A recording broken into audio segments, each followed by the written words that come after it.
How to check if your Facebook account is hacked or not. Hello guys, this is Atticus and welcome back to another video. In today's video, I'm going to show you how you can check if your Facebook account has been hacked or not. So if you're wondering and if you're suspicious about your Facebook being hacked, this is what you do. First, open up your Facebook. After you've opened up your Facebook, simply go to your profile first. On your profile, you can see your posts and everything that you've done.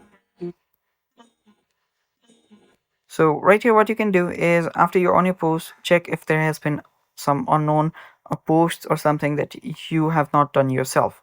So you can check your posts out. You can check if everything is normal here. You can check all the posts that you've made and made sure that you are the one that has made it.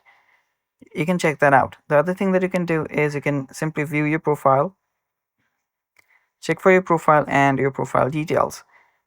You can edit the profile info if you'd like, but that's not what we're trying to do here.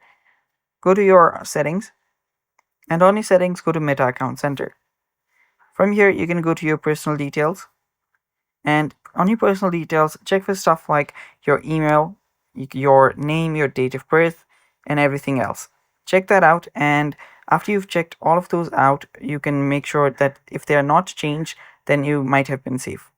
The other thing that you can do is check for any messages that you have sent or received. So if there are any unknown message that you didn't write, then that might be the case. And that's how you can check if your Facebook has been hacked or not. Thanks for watching. That's it for today. Stay tuned for more and bye-bye.